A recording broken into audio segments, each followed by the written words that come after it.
Hi, welcome to the Flourishing channel. I'm so glad you're here. I'm Amber Mustain and I'm the owner of Flourishing, an artistry education course, as well as Amber Mustain Floral Design, where I specialize in weddings, special events.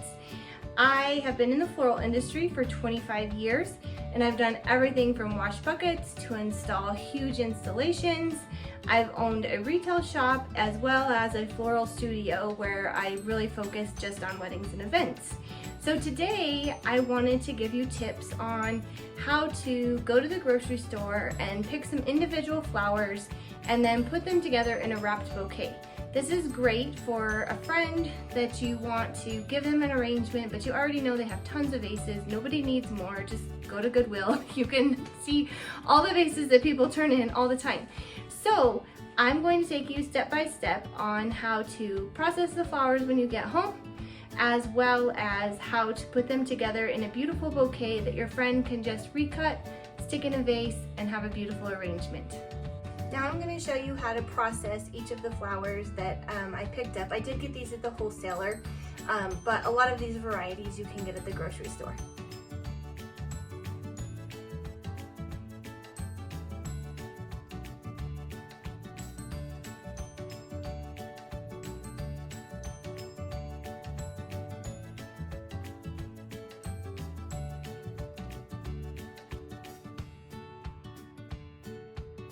To have a little bit more foliage, you're going to want to take that off so that it still doesn't get in the water. Like we've talked about before, when you get foliage in the water, it can cause bacteria to grow more quickly, and so then your flowers are drinking that food with bacteria in it or drinking the water, not the food, but there is food in the water, drinking the water with the bacteria, and then they just won't last as long.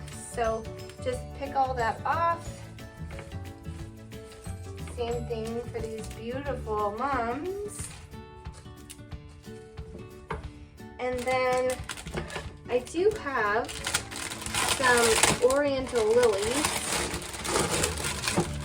And oriental lilies have pollen on the inside. So if you open this up just a little bit and you pull out these pollen pieces before they turn into the yellow dusty mess, really, that's a lot of times when people say, oh, I don't like lilies, it's because they make them sneeze, and it's because the pollen hasn't been removed. So you want to make sure that you remove that out of all of your lily blooms, and it will keep the lily really clean, because I mean, look at this beautiful white lily. You don't want yellow dust all over it, as well as it'll help with anybody that has allergies. But lilies still are a very fragrant flower, so be mindful of that if you are giving it away to a friend. So now, if you are going to make a wrap bouquet, you're going to need some cellophane. This is great. This is a floral cellophane. You can pick it up at Hobby Lobby. You can order it on Amazon if you plan to do a lot of them. It's really great because it's waterproof. And then you'll also need some tissue paper. I'll show you in just a second how we're going to cut that and prepare it before we do any of our arranging, because we want to have that ready to be able to tie up and put our flowers in it when we're done. Okay, so now we're going to grab our cellophane and we're going to roll it out. Depending on how big your arrangement is going to be, I'm going to roll it out about 12 to 15 inches. And you're going to take your tissue paper, you're going to lay it along the top side, and you're going to pull this out,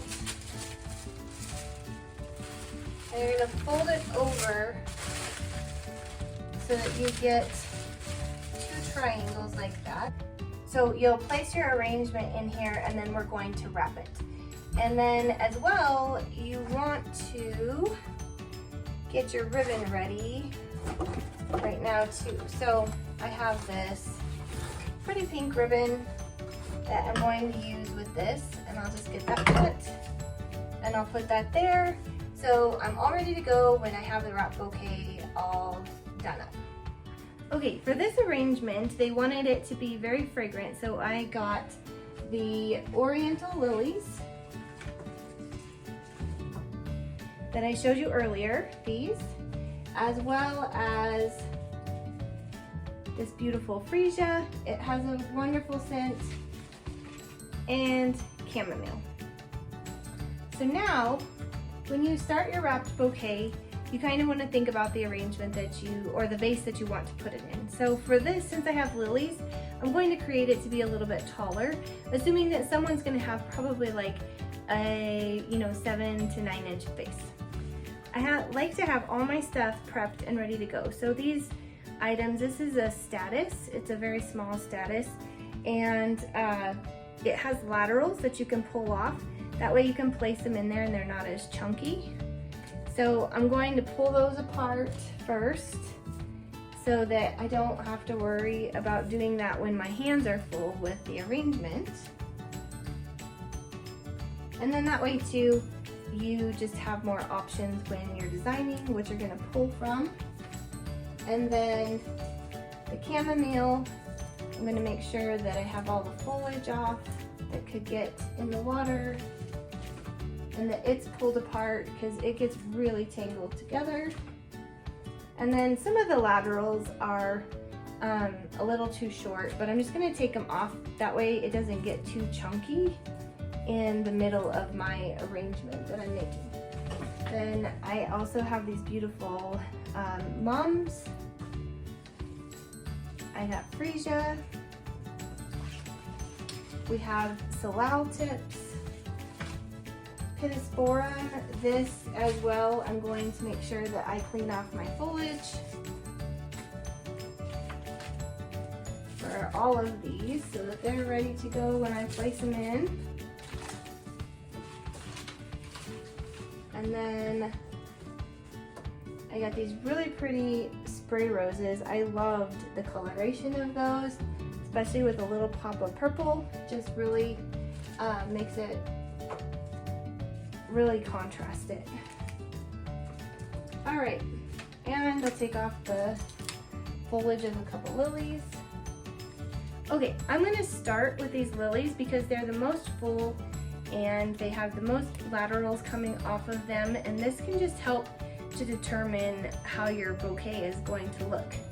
So I will place in a piece of the status. I'm gonna mix that in and fill in these areas where the lilies aren't. We'll fill it in on that side. You want this to be all-sided so that when they drop it in the vase, they can see it from every direction.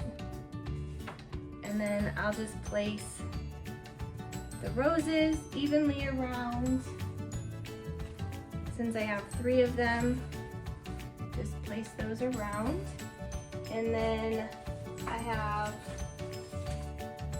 2 of the mums, so I'm going to bring them up a little bit taller to bring a little bit more of a focal point upward, because the lilies are already a heavy flower down below. So I'll put those in. And then the freesia is such a nice airiness, and I'm going to cluster it more together so that that yellow punch really is seen. And you want to kind of put them in at an angle so that your arrangement isn't sticking straight up. So especially with these lily blooms, they kind of create their own lines, and so sometimes you have to work around them and bring something in and out. And then this little guy I'm going to just bring here in the back. And then this pop of color, because it is a darker color, I'm going to bring it in a little bit lower so that your eye goes into the arrangement. I'm going to bring him back over here. Same thing over here. it's a beautiful all-around look. This chamomile will help to give some volume. Same thing, bring it out and back. And then I'll use a little bit more status right here. Go in at an angle so that when it's sitting on a vase, it's not, you know, a big hole right there. And I'll just bring in this greenery at an angle on the bottom. That's pretty full, so I'm going to put that on the back side where we have a little bit more of a hole. And then I'll bring that in. Then the salal tip, I'll bring in just a little bit lower because it's a darker green.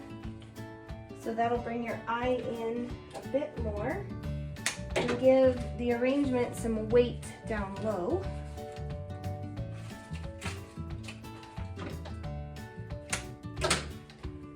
Put it on the back side. So as you can see, this arrangement is all around. And this got pulled in a little tight, so I'm going to bring that out here. And I'm also going to bring some of this freesia out. Just got pulled in a little tight as I was holding it. Bring this as well. That's why it's good to look at it all the way around, because then you can see, oh, I have some missing spots. This right there. So now we have a really nice all-around arrangement, and then I'll show you how to put it into the cellophane. Okay, so you've been holding your arrangement here, and you just grab your paper and you lay this down at an angle on the paper, and where your hand is going to be where the bottom of that triangle is. And you're going to gently just roll this over, but keeping it tight enough that the arrangement stays together. So you have this beautiful wrapped arrangement. And then you're going to place it down with the fold towards you so that you can see that you're getting it into the tie. And you just make a single loop and then knot it. And there you go. You have a beautiful wrapped bouquet that you can give to a friend, or you could take to a dance recital or some other event that your child may be at, and people will just wonder where you got this beautiful bouquet, and you can tell them that you did it yourself. Just make sure that if you're giving it away, remind them to give it a fresh cut, stick it in water, and if you happen to get them at the grocery store, just make sure you tell them to include this in their bouquet for them, and make sure that they put it in the water, and so that their flowers will last a really long time. Also, a quick tip, if you take your flowers out just the way you designed them, clean the water. Even if you don't have flower food, just put clean fresh water at a mild temperature to cold, and then recut your flowers, put them back in, and that will help your flowers to last several extra days if you give it clean water. So just a few extra tips. And if you do love floral design and this is something you have a passion for, I do offer an online course for people who want to be a freelancer or work in the retail business, or if you want to have a wedding and event business. I teach on that online. I also have an in-person course where we can customize it to your needs. And I also have one-to-one mentoring if you already have a business and you just need a little bit of extra help. I'd love to help you, and it's www.aflourishingeducation.com, or you can follow me on Instagram or Facebook, and I hope that you will like, subscribe, and share. Have a wonderful day.